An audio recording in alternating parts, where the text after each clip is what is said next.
The Philippine Constitution of 1987. Article number 6. The Legislative Department.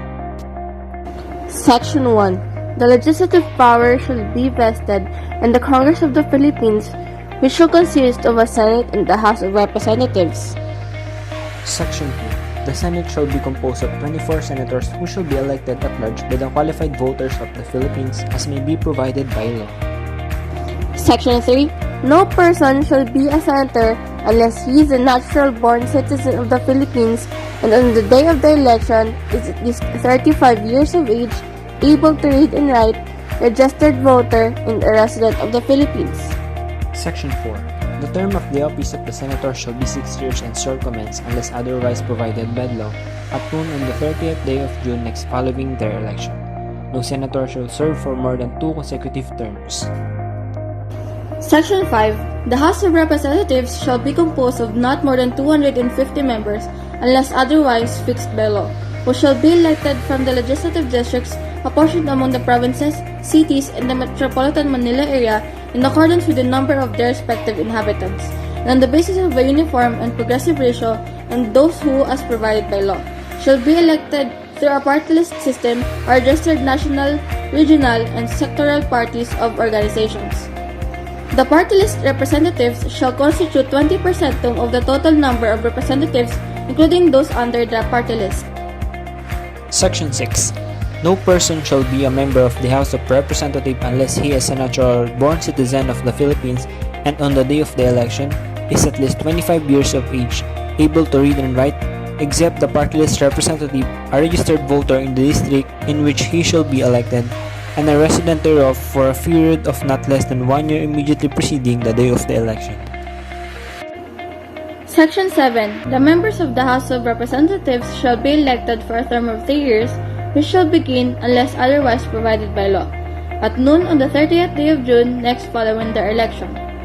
No members of the House of Representatives shall serve for more than 3 consecutive terms. Section 8.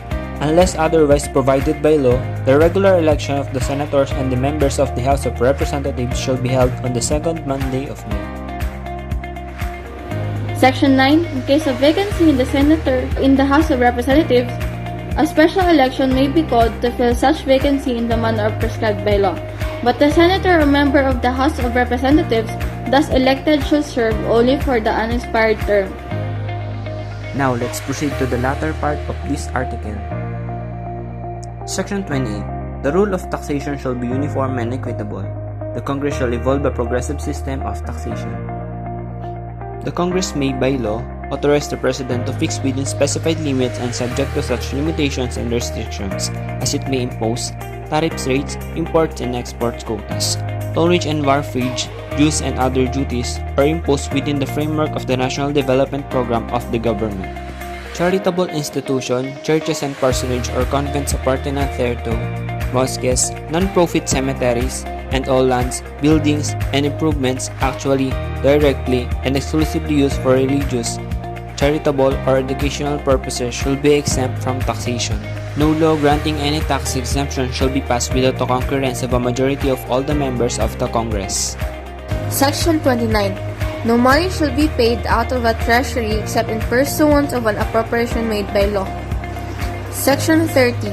No law shall be passed increasing the appellate jurisdiction of the Supreme Court as provided in this Constitution without its advice and concurrence. Section 31. No law granting a title of royalty or nobility shall be enacted. Section 32. The Congress shall as early as possible provide for a system of initiative and referendum and the exceptions therefrom, whereby the people can directly propose and enact laws or approve or reject any act or law or part thereof passed by the Congress or local legislative body after the registration of a petition, therefore signed by at least 10% of the total number of registered voters, of whichever legislative districts must be represented by at least 3% of the registered voters thereof.